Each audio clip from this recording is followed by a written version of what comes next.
चिंता संतानहंतारो यत्पादां बुजरेणव स्वीयानां निजाचार्यां प्रणमामि मुहुर्मुहुः यदनुग्रहतो जन्तु सर्वदुःखातिगो भवेत् तमहं सर्वदा वन्दे श्रीमद्वल्लभनन्दनम् सुलभ्य हृदि सर्वेषां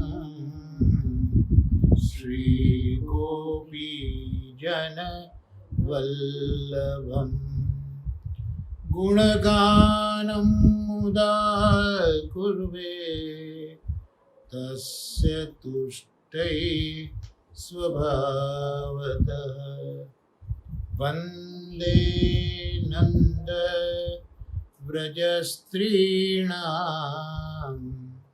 पादरेणुमभीक्ष्णशः यासां हरिकथोद्गीतं पुनाति भुवनत्रयम् આજે શ્રીમદ ભાગવત અને પુરુષોત્તમ સહસ્રનામ સ્તોત્ર ગુરુવારના સત્સંગના આ બે વિષયો છે અને આજથી તૃતીય ઘરની ટિપ્પણી પ્રમાણે ઠાકોરજીને ફૂલના શણગાર પણ આજથી શરૂ થશે. અત્યાર સુધીના સત્સંગમાં પ્રભુ કૃપાથી શ્રી મહાપ્રભુજીના અનુગ્રહથી શ્રીમદ ભાગવતના મહાત્મ્યના 6 અધ્યાયોનું અવગાહન પણ આપણે કર્યું અને એ પછી શ્રીમદ ભાગવતના પ્રથમ સ્કંદનું અધ્યયન પણ શ્રી આચાર્ય ચરણોના અનુગ્રહથી અને પરમ ભાગવત શ્રી કૃષ્ણશંકર શાસ્ત્રીજી દાદાજી અને શ્રી નવનીત પ્રિય શાસ્ત્રીજીના આશીર્વાદથી મંગલાચરણના પ્રથમ શ્લોક, બીજો શ્લોક અને ત્રીજો શ્લોક, આ 3 શ્લોકનું અવગાહન પણ આપણા સત્સંગમાં આપણે કરી શક્યા ઠાકોરજીની કૃપાથી. અને આજે હવે 4થો શ્લોક, પ્રથમ સ્કંદ, પ્રથમ અધ્યાય, 4થો શ્લોક. મંગલાચરણનો જે પ્રથમ શ્લોક છે એમાં બીજ ભાવ છે. બીજો શ્લોક એ મધ્યમ ભાવ વૃક્ષ રૂપ છે અને મંગલાચરણનો ત્રીજો શ્લોક એ ફલરૂપ છે. એનું અવગાહન આપણે કર્યું અને આટલું કહ્યા પછી જે શ્રવણ કરનારાઓ છે એમને સાવધાન કરીને હવે 4થા શ્લોકથી શાસ્ત્રનો આરંભ થાય છે. એટલે આજથી હવે જે શ્રીમદ ભાગવત શાસ્ત્ર છે એ શાસ્ત્રનો આરંભ આપણે શ્રી આચાર્ય ચરણોના અનુગ્રહથી અને બંને પરમ ભાગવતોના કાનીથી શરૂ કરીશું. એમાં આજે હવે 4થો શ્લોક, પ્રથમ સ્કંદ, પ્રથમ અધ્યાય, 4થો શ્લોક. આ પ્રમાણે છે. નૈમિષે નિમિષ ક્ષેત્રે ઋષયઃ સૌનકાદયઃ સત્રં સ્વર્ગાય લોકાય સહસ્ર સમમાસત. એનો અન્વય જોઈએ આપણે તો અનિમિષ ક્ષેત્રે સંધિ છૂટી પાડવાની છે. નૈમિષે પછી અવગ્રહ છે એટલે ત્યાં અનિમિષ ક્ષેત્રે એટલે કે વિષ્ણુ ભગવાનના ક્ષેત્રમાં. નૈમિષે એટલે કે નૈમિષારણ્યમાં. શૌનકાદય શૌનક વગેરે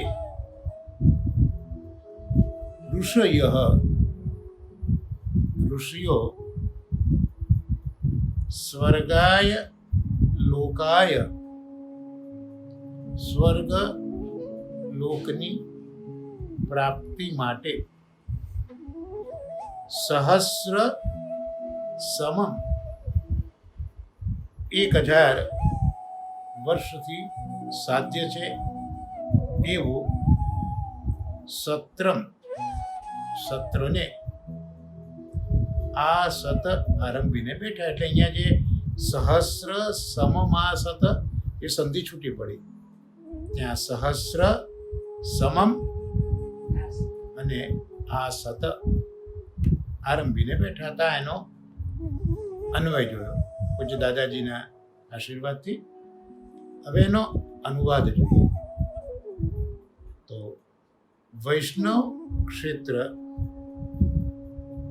નૈમિષારણ્યમાં શૌનક આદિ મહર્ષિઓ ભગવાનની પ્રાપ્તિ કરવા માટે કે દિવ્યલોકની પ્રાપ્તિ માટે 1000 વર્ષના દીર્ઘ સત્રને આરંભીને બેઠા હતા.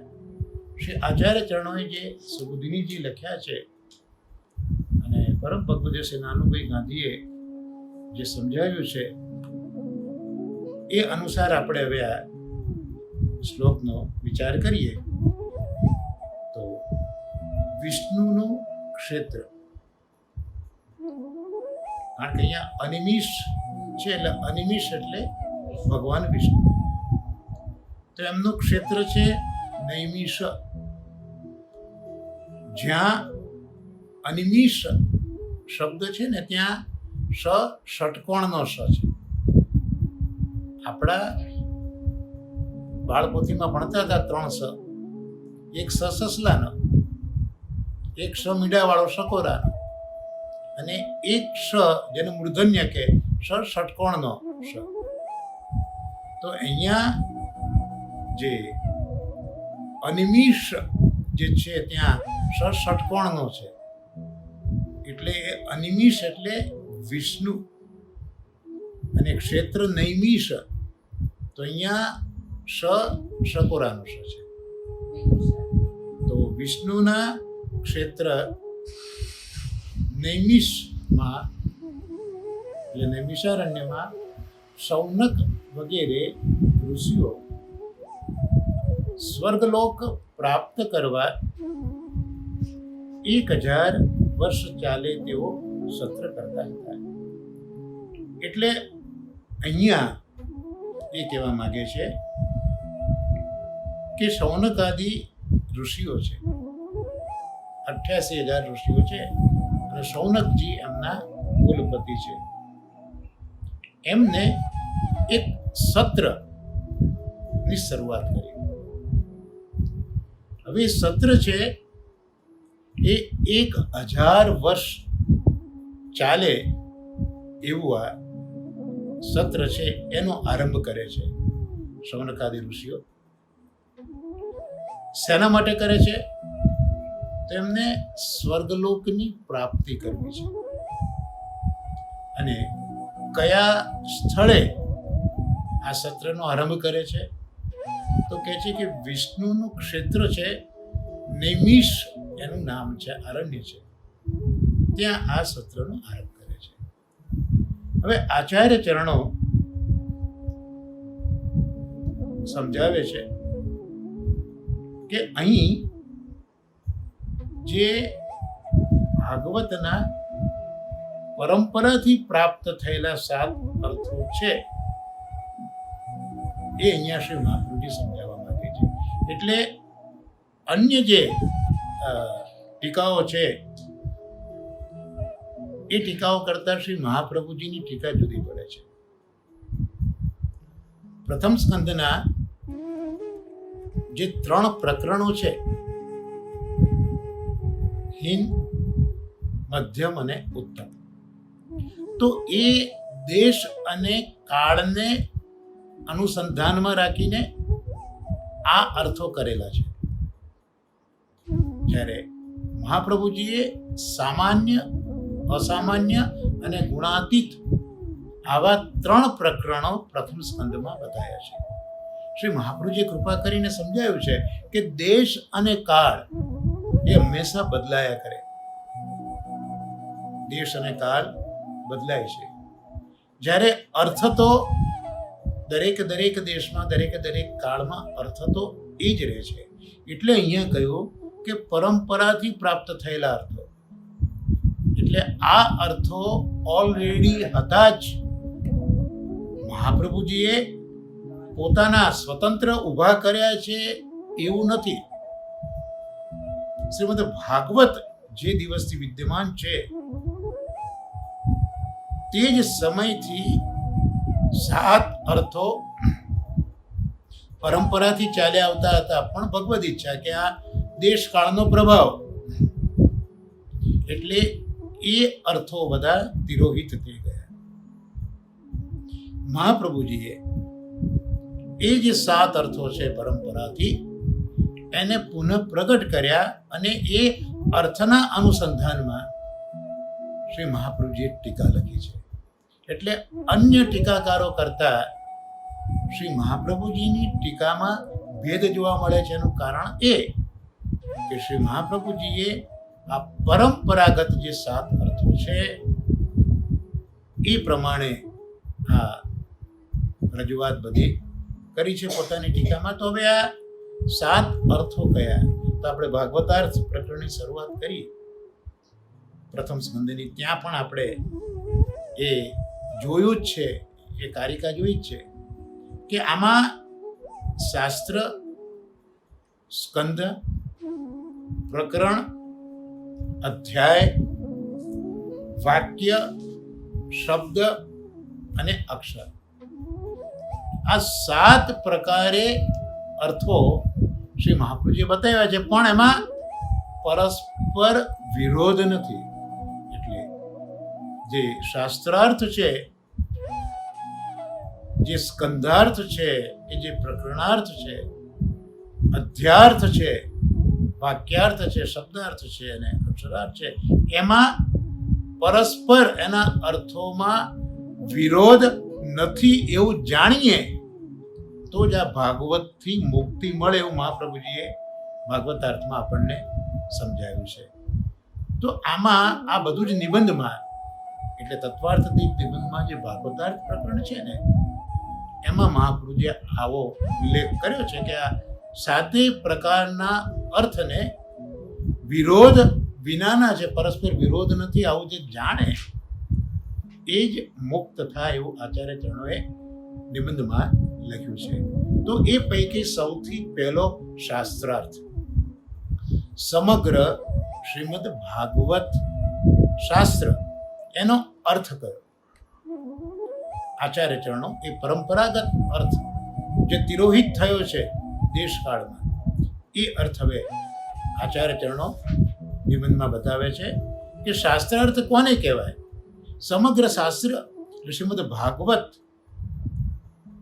એ સમગ્ર શાસ્ત્રનો અર્થ કયો?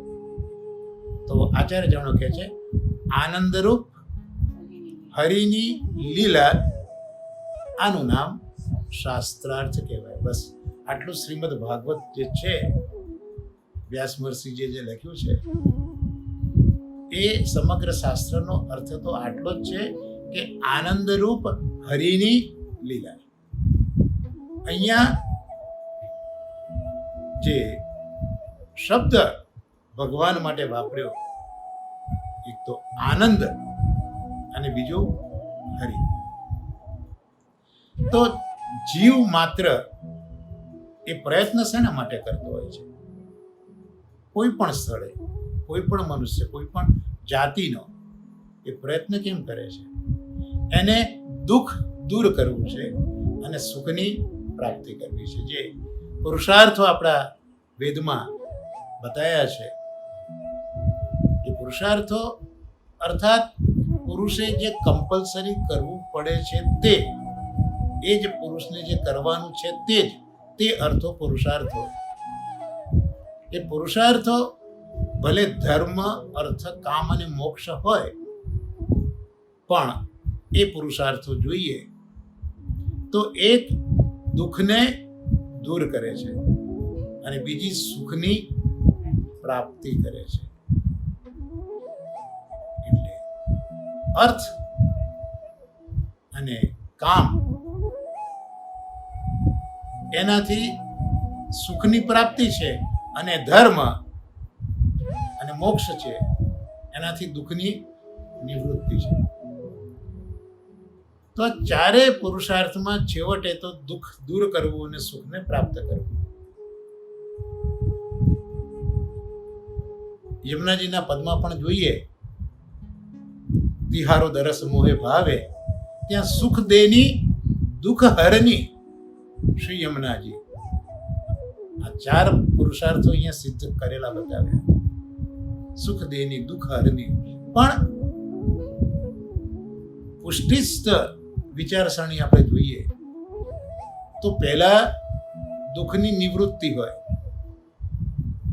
અને દુઃખની નિવૃત્તિ થાય તો જ સુખની પ્રાપ્તિ થાય. પણ આ યમુનાજીના પદમાં પણ જોઈએ તો સુખ દેની દુઃખ હરની, એટલે યમુનાજી પહેલા પોતાના જે આશ્રિતો છે એને સુખ આપે છે, સુખ મેળવી આપે છે.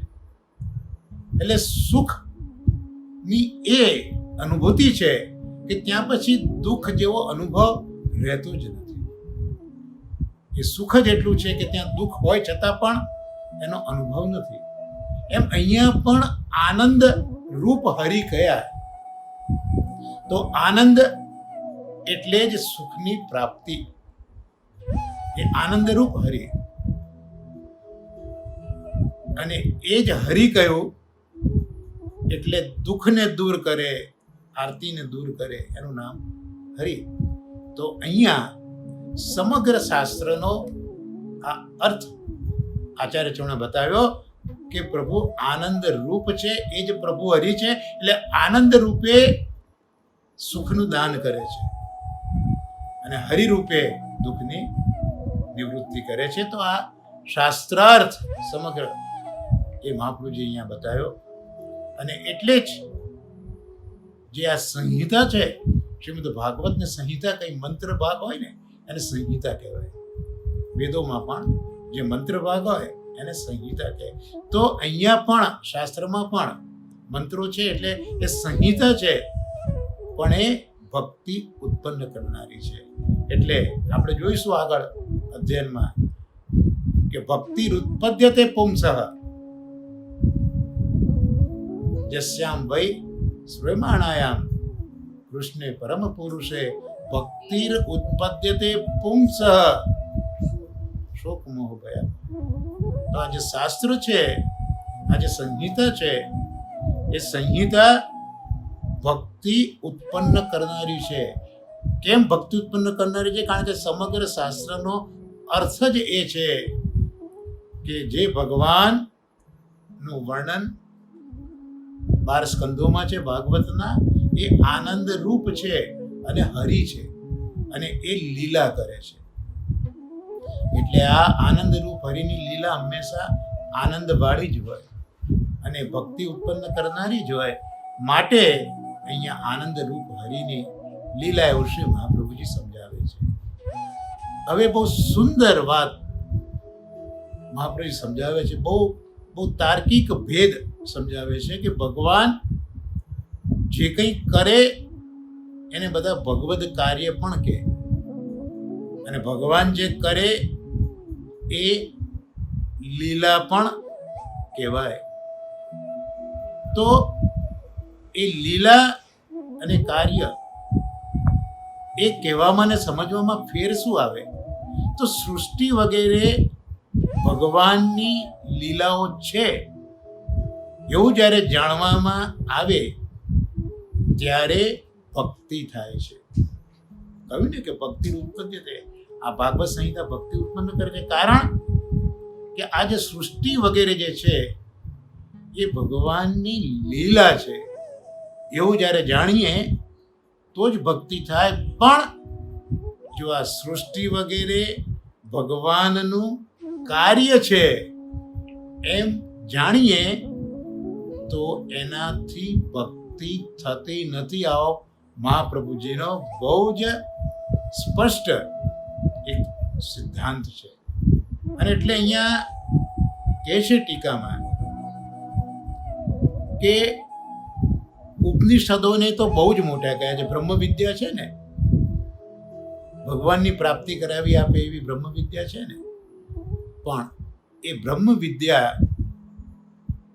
ભગવાનને પ્રાપ્ત કરાવી દે, ભગવાનની નજીકમાં લઈ જાય, પણ એનાથી ભક્તિ થતી નથી એવું શ્રી મહાપ્રભુજી પોતાના આ ટીકાની અંદર સમજાવે છે. ઉપનિષદોથી બ્રહ્મ વિદ્યા થાય પણ ભક્તિ પ્રાપ્ત થતી નથી એનું કારણ અહીંયા શ્રી મહાપ્રભુજી પોતાની પ્રકાશ નામની ટીકામાં સમજાવે છે. કારણ કે ઉપનિષદ જે સૃષ્ટિ વગેરે છે એને ભગવાનનું કાર્ય સમજે છે. એટલે જ્યાં ભગવાનનું કાર્ય તમે સમજો ત્યાં ભક્તિ ઉત્પન્ન થતી નથી, પણ ભગવાનની લીલા છે એવું જ્યારે તમે સમજો તો જ ભક્તિ ઉત્પન્ન થાય છે. મહાપ્રભુજી અહીંયા સમજાવે છે. એટલે સૃષ્ટિ વગેરે ભગવાનની લીલાઓ છે એવું અહીંયા ભાગવત સંહિતામાં છે. અને માટે આ સંહિતા એ ભક્તિ ઉત્પન્ન કરનારી છે. અને શા માટે લીલા અને કર્મમાં ભેદ જોવાનો? તો આચાર્ય જણો કહે છે કે લીલા કોને કહેવાય? તો પ્રભુએ કોઈ પણ જાતના હેતુ વગર, એટલે એક કૌતુકથી ભગવાને કોઈ પણ પ્રયાસોના અનાયાસે થતી હર્ષપૂર્વકની ચેષ્ટા, એનું નામ લીલા. એટલે એમાં ભગવાને બસ જેમ એક બાળક છે એને રમવું છે ને એને રમી લીધું, કંઈક કરી દીધું, તો એ બાળકની મોજ છે, એ બાળકનું કાર્ય નથી.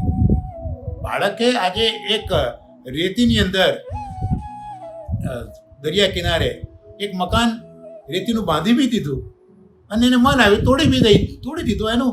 એની મોજ છે, એને મોજ આવી અને એને પેલી રેતીમાંથી મકાન બનાવી દીધું, એની મોજ છે, એનું કાર્ય નથી, એની કામ મોજ છે. એમ ઠાકોરજીએ પણ બસ એક સહજ ચેષ્ટા આ વિશ્વ રચવાની કરી. એટલે આ પ્રભુની એક મોજ છે, આ પ્રભુની એક લીલા છે જેમાં હંમેશા આનંદ જ છે. પ્રભુને કોઈ એમાં શ્રમ નથી. કાર્યમાં પ્રભુને શ્રમ છે, જ્યારે લીલામાં એ શ્રમ નથી, અનાયાસે જ એ વસ્તુ બની ગઈ છે અને એમાં માત્ર ને માત્ર આનંદ છે, હર્ષ છે. માટે અહીંયા આ જે કર્મ અને લીલા એનો ભેદ શ્રી મહાપ્રભુજી બતાવે છે.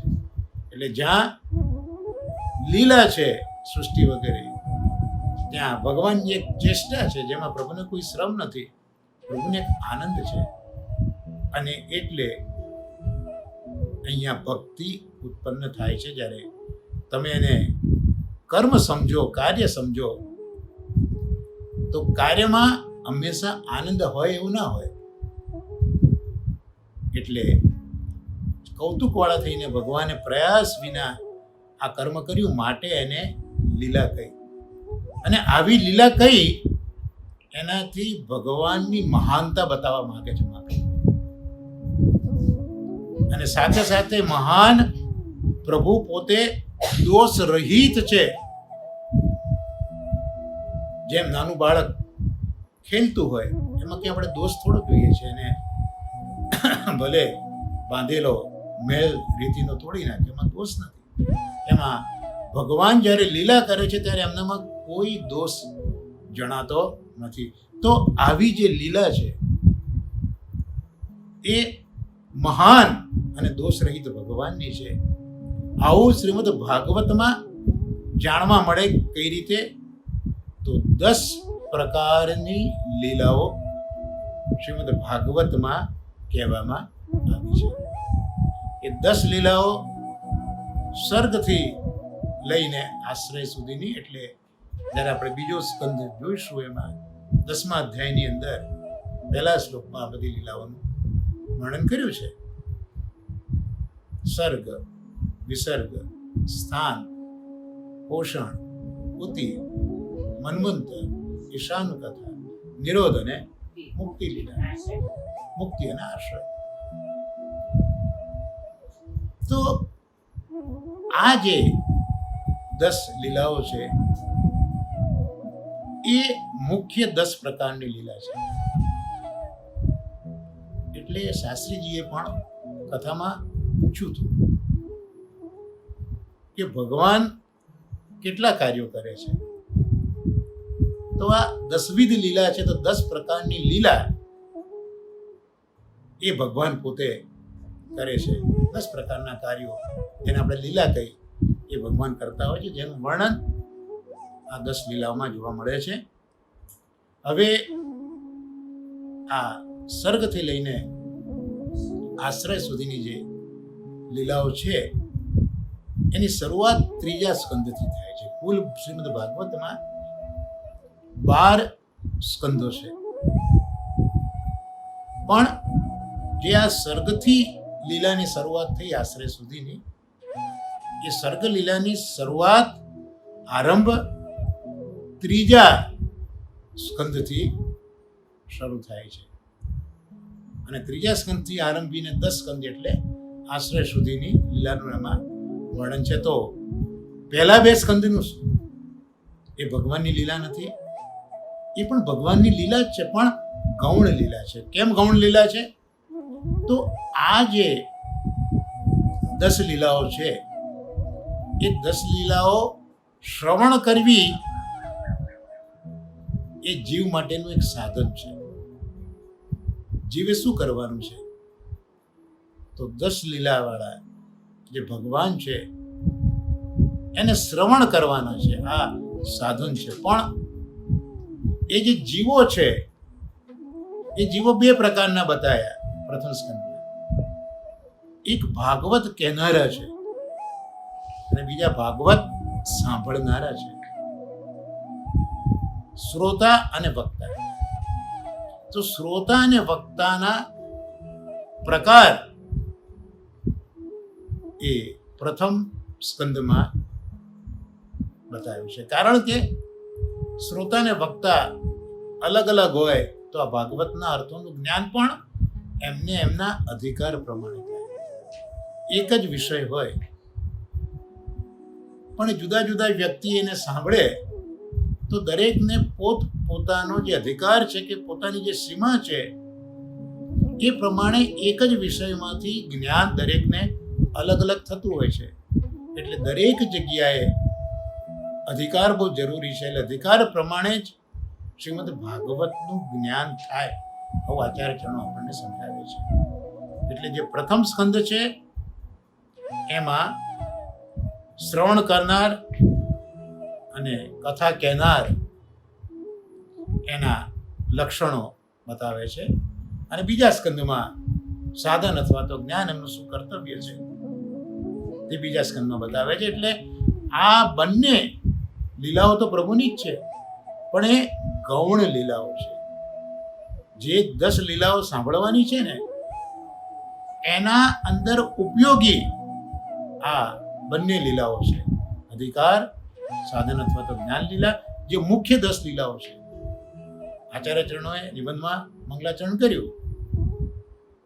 શ્રી કૃષ્ણમ પરમાનંદમ દશ લીલા યુતમ સદા સર્વ ભક્ત સમુદ્ધારે વિસ્ફુરંતમ વયમ નુમા.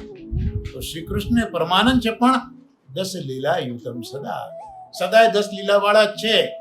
એટલે એ 10 લીલાને કહેવા માટે અને સાંભળવા માટે જે અધિકારની આવશ્યકતા છે એ પ્રથમ સ્કંદમાં કહેવામાં આવ્યું છે, અને બીજા સ્કંદમાં એ અંગેનું જ્ઞાન કે સાધન બતાવ્યું છે. આમ આ બંને લીલાઓ છેવટે તો ભગવાન સાથે જ સંકળાયેલી છે, ભાગવત સાથે જ સંકળાયેલી છે, પણ એ ઉપયોગી છે. સર્ગથી લઈને આશ્રય સુધીની જે 10 લીલાઓ છે એ સાંભળવા અને કહેવા માટે આ ઉપયોગી છે, માટે ગૌણ લીલા છે. આ પ્રમાણે શ્રીમદ ભાગવતની અંદર કુલ 12 લીલાઓ થઈ, 10 મુખ્ય અને 2 ગૌણ. અને પહેલા સ્કંદમાં આપણે જોયું કે શ્રોતા અને વક્તા ભાગવતના એના અધિકારની વાત પ્રથમ સ્કંદમાં જોવા મળે છે. એટલે પ્રથમ સ્કંદમાં 3 અધિકારી બતાવ્યા: હીન અધિકારી, મધ્યમ અધિકારી અને ઉત્તમ અધિકારી. પણ આપણે આગળ જોયું તે પ્રમાણે દેશ અને કાળની વ્યવસ્થા પ્રમાણે, કારણ કે જે 3 પ્રકારના શ્રોતા અને વક્તા છે એમાં હીન અધિકારમાં જે શ્રોતા છે એ શૌનકાદી ઋષિઓ છે, વક્તા એ સૂતજી છે. મધ્યમ અધિકારમાં નારદજી અને વ્યાસજી છે. ઉત્તમ અધિકારમાં સાંભળનાર પરીક્ષિતજી અને વક્તા સુખદેવજી છે. તો આ હીન મધ્યમ ઉત્તમ અધિકાર એટલા માટે કે ભાગવતના અર્થના જ્ઞાનનો પ્રકાર જણાવવા માટે અધિકાર લીલા છે. કારણ કે બધાને એક જ પ્રકારનું ભાગવતનું જ્ઞાન થતું નથી. આપણે થોડા 1-2 સત્સંગ પહેલા જ આપણે જોયું હતું, જે ત્રીજો પ્રશ્ન પૂછ્યો, ભગવાન શું કરવાની ઈચ્છાથી પ્રગટ થયા? ત્યાં સૂતજીએ જવાબ જુદો આપ્યો છે, કુંતામાએ જવાબ જુદો આપ્યો છે અને ગોપીજનો જવાબ જુદો આપે છે. તો આમ જે અધિકાર છે એ અધિકાર પ્રમાણે ભાગવતના અર્થના જ્ઞાન જે અધિકાર પ્રમાણે થતા હોય છે. એટલે બધાને એક પ્રકારનું જ ભાગવતનું જ્ઞાન થતું હોતું નથી. એટલે સૂત અને સૌનક એમને એક પ્રકારનું જ્ઞાન થયું, તો નારદ અને વ્યાસને કંઈક એનાથી બીજા પ્રકારનું જ્ઞાન થયું, અને શુક અને પરીક્ષિતને તો એકદમ ઉત્તમ જ્ઞાન ત્યાં થયું છે. તો આ રીતે 3 પ્રકારનું જ્ઞાન. ભાગવત તો એક જ છે, પણ જેમ આપણે જોઈએ લૌકિકમાં પણ એક જ વસ્તુને અધિકાર પ્રમાણે જ્ઞાન જુદું જુદું મળતું હોય છે, એમ અહીંયા પણ 3 પ્રકારનું જ્ઞાન જણાવ્યું. એટલે જે અધિકાર છે એ અધિકાર પ્રમાણે જ ભાગવતના અર્થનું જ્ઞાન થશે એવું અહીંયા આપણને સમજાવે છે. અને આટલું સમજાયા પછી હવે જે ચોથો શ્લોક છે એ ચોથા શ્લોકની શરૂઆત કરે છે. અને ચોથા શ્લોકમાં જે ઋષિઓ બેઠા છે એ ઋષિઓ કેવા છે, એમનું સ્વરૂપ શું છે, એની સમજ આ ચોથા શ્લોકમાં આપે છે. આજે આપણે જે ચોથા શ્લોકની શરૂઆત જે કરી છે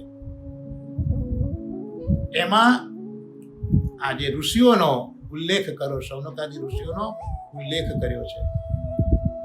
અને ઋષિઓ શું કરવા બેઠા છે એ પણ આપણે આ ચોથા શ્લોકના અન્વય અને એના અર્થમાં જોયું.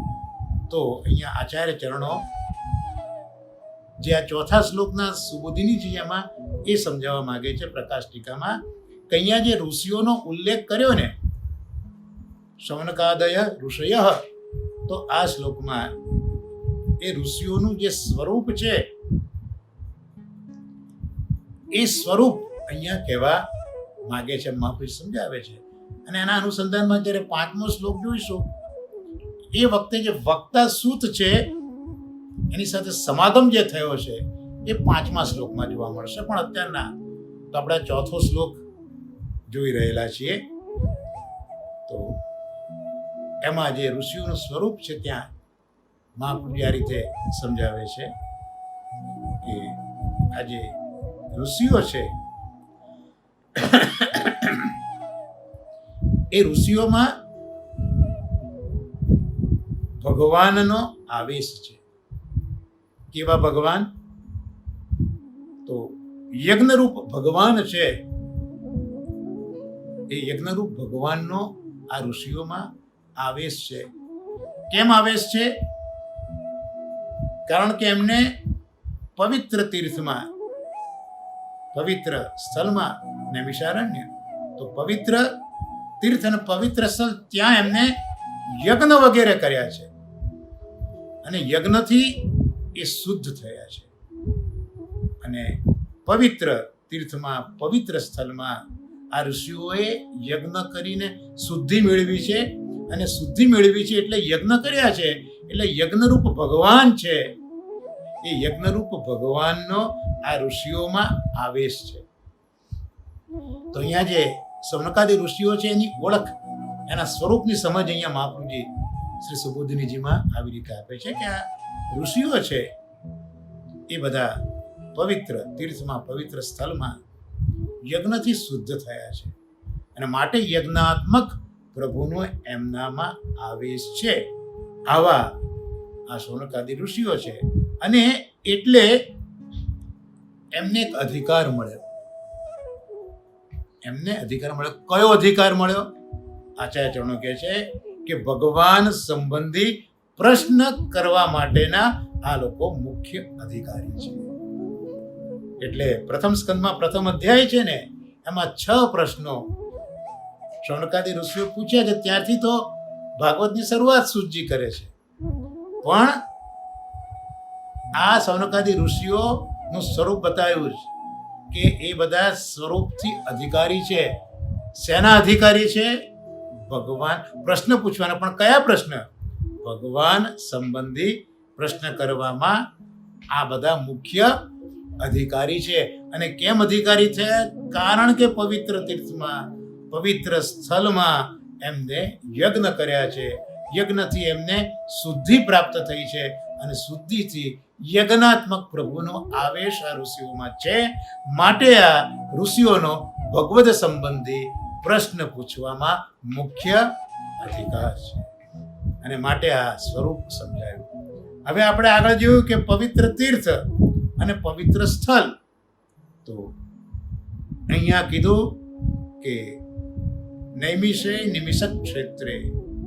તો અહીંયા જે તપ કરવાનું સ્થળ છે એ અહીંયા બતાવ્યું કે નૈમિષ, નિમિષ ક્ષેત્ર.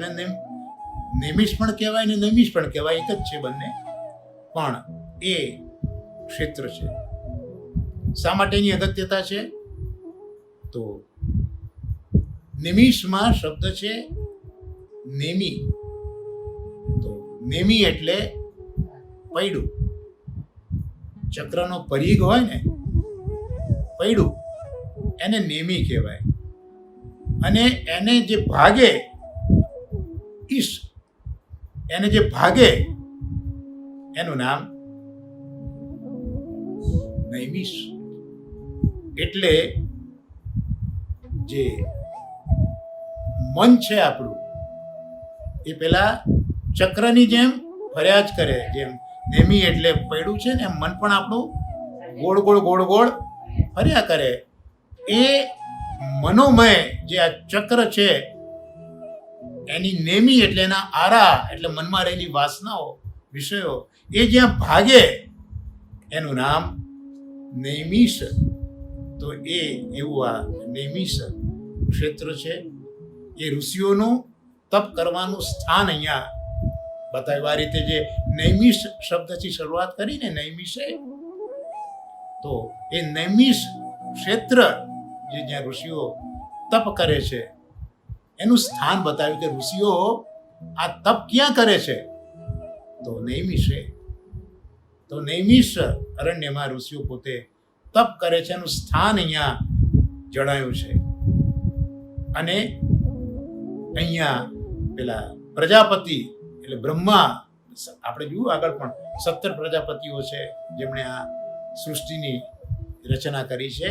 તો બહુ વર્ષો પહેલા પ્રજાપતિએ અહીંયા મનોમય જે ચક્ર છે એની જે નેમી છે, એના આરાઓ છે એ અહીંયા ભાગે છે. એટલે આ સ્થળ છે ઘણું પવિત્ર છે. ને આ સ્થળે આ જે ઋષિઓ છે એ ઋષિઓ પોતે અત્યારના તપ કરી રહ્યા છે.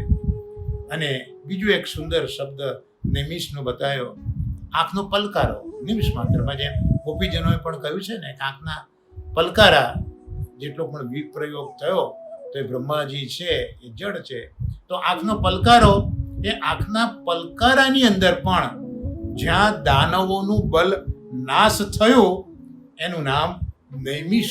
તો આ નૈમિષ શબ્દને અહીંયા આચાર્ય ત્રણ રીતે સમજાવે છે કે અહીંયા આંખના પલકારાની અંદર જે દાનવો હતા એ દાનવોનું જે બલ હતું તે નાશ પામ્યું. અહીંયા એવું કહેવામાં આવે છે કે વરાહ પુરાણમાં આની કથા છે. વરાહ પુરાણમાં ભગવાને એક ગૌરમુખ મુનિ છે એમને કહ્યું છે કે અહીંયા આંખના પલકારામાં નિમિષ માત્રમાં જ જે દાનવોનું બલ હતું એ દાનવોનું બલ આ અરણ્યમાં નાશ પામ્યું છે, માટે આનું નામ નૈમિષારણ્ય છે. શ્રી આચાર્ય ચરણો પ્રકાશ ટીકામાં આવું લખે છે કે આને નૈમિષારણ્ય કેમ કહ્યું, એના જુદા જુદા ભાવ અહીંયા પ્રગટ કર્યા છે. કે વારા પુરાણમાં ઠાકોરજી પોતાના મુખે કોઈ ગૌર મુનિ હતા એમને આ ક્ષેત્ર વિશે સમજાવે છે કે આ એક ક્ષેત્ર છે જ્યાં આંખના પલકારામાં જે દાનવો હતા એ દાનવોનું બલ પણ નાશ પામ્યું એવું આ અરણ્ય છે. તો આવું આ જે નૈમિષારણ્ય છે એમાં સર્વ દોષનો નાશ થાય છે એવું અહીંયા આ નૈમિષારણ્ય કહીને શ્રી મહાપ્રભુજી સમજાવે છે. અને બીજું બતાવ્યું આ ક્ષેત્ર, આ સ્થળ, કારણ કે આપણે જોયું ને કે આ સ્થળ ઘણું પવિત્ર છે. તો આ જે સ્થળ છે એ સ્થળની દેવતા અનિમિષ છે. અનિમિષ એટલે વિષ્ણુ, નૈમિષે અનિમિષ ક્ષેત્રે. તો અહીંયા અનિમિષ એટલે વિષ્ણુ આપણે અન્વયમાંનો અર્થ જોયો. તો આ ક્ષેત્રની જે દેવતા છે એ દેવતા કોણ છે? વિષ્ણુ એની દેવતા છે. એટલે એને અનિમિષ ક્ષેત્ર કહેવામાં આવ્યું. અને આ સ્થળ છે અનિમિષ એટલે ભગવાન વિષ્ણુ. તો જેમ વિષ્ણુ દોષ રહિત છે એમ આ જે સ્થળ છે એ પણ દોષ વગરનું છે. અને એમાં આ બધા ગુણો છે. એમ અહીંયા આ નૈમિષ અને અનિમિષ, નૈમિષ અરણ્ય અને અનિમિષ ક્ષેત્ર એને અહીંયા શ્રી મહાપ્રભુજીએ સમજાયો. અને એમાં મંત્રને જોનારા ઋષિઓ છે. ઋષય મંત્ર દ્રષ્ટાર, નથી મંત્ર સ્રષ્ટાર. આ વેદના દર્શન એ ઋષિઓ કર્યા છે, દ્રષ્ટાર છે. મંત્ર ઋષિઓ મંત્ર દ્રષ્ટા છે અને મુનિઓ મનનશીલ છે. મુનિ અને ઋષિમાં આ ફેર છે. ઋષિઓ એ દ્રષ્ટા છે મંત્રોના. તો એ ઋષિઓ સૌનક વગેરે છે, મંત્રને જોનારા છે. અને એ બધા એક સહસ્ત્ર સમમ એ નામનું એક સત્ર યજ્ઞ લઈને બેઠા છે. 1000 વર્ષ એ ચાલવાનો છે. હવે એને સત્ર કેમ કહ્યું? સહસ્ત્ર સમમ એટલે તો ખ્યાલ આવ્યો કે ભાઈ 1000 વર્ષ ચાલે એટલું, પણ એને સત્ર કેમ કહ્યું? તો સામાન્ય રીતે યજ્ઞ કરાવનારા અને યજ્ઞ કરનારા જુદા જુદા હોય. યજ્ઞ કરાવનારા એ ઋત્વી જ હોય અને યજ્ઞ જેના દ્વારા થયો છે એ યજમાન છે. તો અહીંયા જે ઋષિઓ છે એ પોતે જ યજમાન છે. એટલે યજમાન છે છતાં પણ જે ઋત્વી જ છે, યજ્ઞ કરાવનારનું કાર્ય આ કરે છે. તો જે જગ્યાએ યજમાન જ પોતે ઋત્વીજનું કામ કરે એનું નામ સત્ર કહેવાય. આ મહાપ્રભુજી આપણને સમજાવે છે. માટે આને અહીંયા સહસ્ત્ર સમમ સત્ર કેમ કહ્યું? સહસ્ત્ર એટલે 1000 વર્ષ ચાલે એટલું તો છે જ, પણ અહીંયા જે યજમાન છે, કારણ કે સૌનકાદી ઋષિ યજમાન છે અને એ જ પાછા ઋત્વિજ છે. તો જ્યાં યજમાન ઋત્વિજ બને એનું નામ સત્ર કહેવાય. અને અહીંયા પહેલા 1000 વર્ષ ચાલી એવું સત્ર થયું હતું અને એમાં ભગવાનનો આવિર્ભાવ થયો હતો, અનુભવ થયો હતો. આવું આ બધા જાણે છે. એટલે આ અહીંયા યજ્ઞ કરવા બેઠા છે. એટલે આ યજ્ઞ દ્વારા એમને ભાગવત રૂપ ભગવાનનો આવિર્ભાવ કરવો છે. અને એટલે આ ઋષિઓ આ સત્રનો આરંભ અહીંયા કરે છે. એમાં અહીંયા લખ્યું કે સ્વર્ગાય લોકાય, તો અહીંયા જે સ્વર્ગ શબ્દ વાપર્યો છે એટલે ભગવાનના આનંદના અંશરૂપ આ સ્વર્ગ છે. અહીંયા બહુ સ્પષ્ટ છે કે ભગવાનનો જે આનંદ છે એ આનંદરૂપ જે એક પ્રદેશ છે એનું નામ અહીંયા સ્વર્ગ છે. જ્યાં દેવતાઓ વિહરે છે એ સ્વર્ગની વાત અહીંયા નથી. એ સ્વર્ગલોકની વાત અહીંયા આપણે કરવાની નથી. પણ જે ભગવાનનો અલૌકિક આનંદ છે એ આનંદનો જે અંશ છે એ અહીંયા પ્રાપ્ત કરવાનો છે. આનાથી ભગવાન પ્રાપ્ત નહીં થાય. એટલે ભલે વિષ્ણુનું ક્ષેત્ર છે પણ વિષ્ણુ કે વિષ્ણુ લોક એ આ યજ્ઞનું ફળ નથી. પણ સ્વર્ગલોક એટલે ભગવાનનો એક આનંદ એવો છે, એક વિસ્તાર એવો છે, એક ખંડ એવો છે કે જ્યાં દુઃખ નથી, માત્ર આનંદ અને આનંદ છે. એટલે આ યજ્ઞથી વિષ્ણુની પ્રાપ્તિ કરવાની નથી, પણ અહીંયા એની પ્રાપ્તિ થાય એવી નથી. પણ જે પ્રભુનો અલૌકિક આનંદ છે એવો એક ભાગ, જ્યાં પ્રભુનો સ્વર્ગીય આનંદ છે એ અંશરૂપ છે, એવું અહીંયા થવાનું છે. તો એ મેળવવા માટે આ શૌનક વગેરે ઋષિઓ અત્યારના આ નૈમિષારણ્યની અંદર, અનિમેષ ક્ષેત્રની અંદર આ સહસ્ત્ર સંગીતને લઈને બેઠા છે. તો આ જે ભાગવત શાસ્ત્રની શરૂઆતથી એમાં પ્રથમ સ્કંદના પ્રથમ અધ્યાયનો 4થો શ્લોક શ્રી આચાર્ય ચરણોની જ્યાં સુબોધિનીજી છે અને પરમ ભગવદીય શ્રી નાનુભાઈ ગાંધીજીએ એનું ટ્રાન્સલેશન કર્યું છે, એ પ્રમાણે આપણે જોવાનો ખૂબ નમ્ર પ્રયત્ન કર્યો. અને હવે આવતા ગુરુવારે આ જ આખો શ્લોક એ બંને પરમ ભાગવત શ્રી કૃષ્ણશંકર શાસ્ત્રીજી કઈ રીતે આપણને વિશેષ સમજાવે છે અને આપણા પરમ ભગવદીય શ્રી નવનીત શાસ્ત્રીજી આપણને કઈ રીતે રસાસ્વાદો સમજાવે છે. આ જ વસ્તુ આપણે ફરીથી એનું અધ્યયન, વારંવારનું અધ્યયન એ આપણે આગલા ગુરુવારે જે મહાપૂજ્ય પ્રેરણા કરશે તે પ્રકારે આપણે જોવાનો પ્રયત્ન કરીશું. અને આજનો આપણો જે બીજો ભાગ છે એમાં આપણે પુરુષોત્તમ સહસ્ત્રનામ, એમાં 23મું જે નામ છે એ આપણે જોઈશું. 12મા શ્લોકની અંદર આપણે જોયું હતું કે શુકવાગમૃતાબ્દિન્દુ શૌનકાદ્યખિલેશદ ભક્તિ પ્રવર્તકસ્ત્રાદા વ્યાસ ચિંતા વિનાશક. તો આપણે શુકવાગ મૃતાબ્દિન્દુ એ પ્રણામ જોયું મહાવીરની કૃપાથી કે સુખદેવજીની વાણી જ અમૃતનો સાગર છે અને એને મથતા એમાંથી જે શ્રી કૃષ્ણચંદ્રનો પ્રાદુર્ભાવ થયો છે એવા શ્રી કૃષ્ણચંદ્ર એ 20મું નામ જોયું હતું. 21મા નામમાં આપણે જોયું શૌનકાદ્ય ખિલેષ્ટદ, એટલે શૌનકાદિ વગેરે જે ઋષિઓ છે એમને સંપૂર્ણ સર્વોત્તમ ઇષ્ટ વસ્તુ ભક્તિનું દાન કરનારા, જે હમણાં આપણો પ્રસંગ ચાલી જ રહ્યો છે 4થા શ્લોકમાં. ત્યાર પછી આપણે 22મું નામ જોયું હતું ભક્તિ પ્રવર્તક, તો ભક્તિ અને ભક્તિ માર્ગનો પ્રચાર કરનારા ભગવાન. અને હવે આજે 23મું નામ છે ત્રાતા, એટલે કે રક્ષણ કરનારા. આજે જ આપણે આ 4થા શ્લોકમાં જોયું કે ભગવાને જગત વગેરે કર્યું તે લીલા છે, એ કાર્ય નથી, અને લીલા છે માટે જ આ ભગવાન નિર્દોષ છે અને માટે જ આ ભગવાન મહાન છે. એ જ વસ્તુ અહીંયા પંચમલાલજી આ નામના વિવરણમાં સમજાવે છે કે ઠાકોરજી નિર્દોષ છે, ઠાકોરજી સમ છે, પણ ભલે નિર્દોષ છે અને સમ છે, પણ એક ભગવાનનો સ્વભાવ છે કે એ પોતાના આશ્રિતોને ફેવર કરે છે. આમ તો ભગવાનની દ્રષ્ટિમાં સમતા છે, કોઈ ભેદ ભગવાનની મનુષ્યોમાં નથી, કોઈ જગ્યાએ ભેદ નથી, પણ જે પોતાના અનન્ય આશ્રિતો છે એના તરફ ભગવાનનો પક્ષપાત તો જોવા મળે જ છે. એમાં આપણે પૂછી ન શકીએ કે આવું ભગવાન છે, ઈશ્વર છે, સર્વ ઐશ્વર્યનો માલિક એ છે, એમ કહી દે મારે કરવું હોય તે કરવું. આપણે લોકમાં જ જોઈએ છે કે બહુ મોટો ઊંચો માણસ હોય, કોઈ એક સંસ્થાનો વડો, એને જે કરવું હોય તે કરે, એને કોઈ પૂછનારું છે ખરું? એમાં ઐશ્વર્ય ભગવાનનું છે કે ભલે બધા તરફ ક્ષમતા છે, પણ જે પોતાના આશ્રિત છે એની તરફ પક્ષપાત, અને એ જ પક્ષપાત કરે એ જ પુષ્ટિ કહેવાય. શાસ્ત્રીજી આ સમજાવે છે કે ભગવાનનો પોતાના અનન્ય ભક્તો માટેનો જે પક્ષપાત છે એ જ ભગવાનનો પુષ્ટિ ધર્મ છે.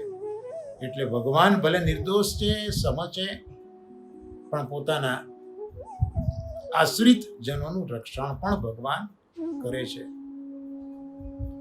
અને એક કાવ્યમાં પણ આ વસ્તુ બતાવી છે કે હરિને ભજતા હજુ કોઈની લાજ જતા નથી જાણી રે જેની સુરતા સાંભળ્યાની સાર વધે વેદ વાણી રે વાલે ઉગાર્યો પ્રહલાદ હિરણ્યકશ્યપ માર્યો રે વિભીષણને આપ્યો રાજ પોતાનો કરી સ્થાપ્યો રે.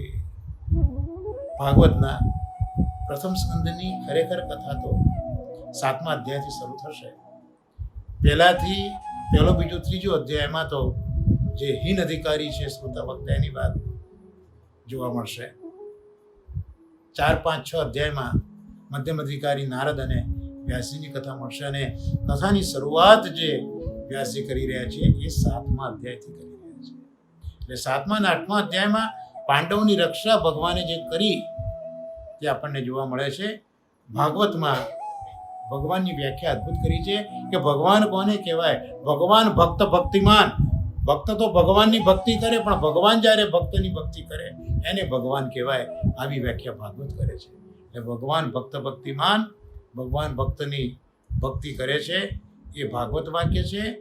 આપ શ્રી ભક્તિ માર્ગના સ્થાપક છે, એટલે જ ભક્તો માટે પક્ષપાત કરે છે, કૃપા કરે છે. આથી ભક્તોના દુઃખો અને ભક્તોના દુર્ગુણો એ ભગવાન દૂર કરે છે. અમંગલ ભક્તોનું મટી જાય છે અને પાપના પુંજનો પ્રલય થઈ જાય છે અને પુણ્યનો ઉદય ત્યાં થઈ જતો હોય છે. એટલે પુરાણની અંદર પણ આવું કહ્યું છે કે પુરુષોત્તમની જે ભક્તિ કરે છે એ ભક્તિ કરનારા ભક્તો પુણ્યવાન છે. એમને ક્રોધ, માત્સર્ય, લોભ, અશુભ બુદ્ધિ વગેરે પ્રાપ્ત થતા નથી. આ જ રીતે વાસુદેવ શ્રી કૃષ્ણના ભક્તોનું કોઈ દિવસ અશુભ, અમંગલ થતું જ નથી. અમંગલાનામ શમનમ મંગલાનામ મહોદય. આ ભગવાન છે. અને જન્મ, મરણ, જરા, રોગ વગેરેનો ભય પણ વાસુદેવ શ્રી કૃષ્ણના ભક્તોને કોઈ દિવસ જન્મ, મરણ, જરા, રોગ પણ પીડતા નથી હોતા, કારણ કે પ્રભુ તેમના રક્ષક છે અને પ્રભુ એમને સુખ અને શાંતિ આપે છે. આ જ વસ્તુ બૃહદનારાયણીય પુરાણમાં પણ કહેવામાં આવી છે કે ભગવાન કેવા છે? અવ્યય છે, એટલે નિર્વિકાર છે. આપણે જ્યારે જન્માદ્યસ્ય મંગલાચરણ જોયું ત્યાં આપણે જોયું હતું કે ભગવાનમાંથી જ આ બધું સર્જાયું, પણ ભગવાનમાં કોઈ વિકાર આવતો નથી, કે ભગવાનમાં કશું ઓછું થતું નથી. એ આપણે જોયું છે આપણા પ્રથમ મંગલાચરણના શ્લોકમાં. તો આવા ભગવાન અવ્યય છે, એનો વ્યય થતો નથી, નિર્વિકાર છે. તો એવા ભગવાન નારાયણ છે, વિભુ છે, અને એમાં જેમને પૂર્ણ ભક્તિ હોય તેમનો જન્મ સફળ છે, તેમના હાથમાં આવીને મુક્તિ વસે છે. શ્રી હરિની ભક્તિ પરાયણ જે લોકો છે એના ધર્મ, અર્થ, કામ અને મોક્ષાચાર્ય પુરુષાર્થો સિદ્ધ થયા છે. આજે જ આપણે જોયું આ ભાગવતના પ્રથમ સ્કંદના પ્રથમ અધ્યાયના 4થા શ્લોકમાં, ત્યાં આનંદરૂપ હરિની લીલા તેમાં આપણે જોયું છે. તો આ હરિની ભક્તિ પરાયણ જનોના આ બધા મોક્ષ સિદ્ધ થાય છે, એમાં કોઈ જ સંશય નથી. જળમાં જીવનારા જીવોનું જીવન એ જળ છે. તે જ રીતે સમસ્ત સિદ્ધ પુરુષોનું જીવન એ પ્રભુની ભક્તિ છે. ભૂમિનો આશ્રય કરીને જે રીતે સર્વ જંતુઓ જીવે છે એ જ રીતે પ્રભુ ભક્તિના આશ્રયે જ સર્વ કર્મો સિદ્ધ થાય છે. આમ ભક્તિ જ ભગવદ પ્રાપ્તિનું મુખ્ય સાધન છે. એટલે જ કહ્યું ને, મહાપ્રભુએ સમજાવ્યું ને કે કૃષ્ણની લીલા કઈ, કર્મ ન કયા. કારણ કે કૃષ્ણની લીલા સમજીશું તો જ ભક્તિ થશે અને તો જ ભગવાન મળશે. તો આવી ભક્તિનો પ્રચાર કરવો અને એવી ભક્તિવાળા ભક્તિનું રક્ષણ કરવું આ પ્રભુનો સહજ સ્વભાવ છે. તો આ સાથે આજનો આ સત્સંગ એ આનંદરૂપ હરિના ચરણકલમાં નિવેદિત કરી આશ્રયના પદ સાથે આપણા સત્સંગને વિરામ આપીશું. સાથે બોલીશું, દ્રઢઈન ચરણન કેરો ભરોસો, દ્રઢઈન ચરણન કેરો, શ્રી વલ્લભ નખ ચંદ્ર છટા બિન સબ જુગમાજ અંધેરો ભરોસો, દ્રઢઈન ચરણન કેરો, साधन और नहीं आकलि में जासू होत निबेरो, सुर कहा कहे दुविध आधरो, बिना मोल को चेरो भरोसो, दृढ़ चरण केरो. श्री गोवर्धन नाथ की जय, श्याम सुंदर श्री अम्बे महारानी की जय, श्री आचार्य श्री महाप्रभु जी की जय. सर्वे वैष्णवों ने मारा नमस्कार. भगवत स्मरण है.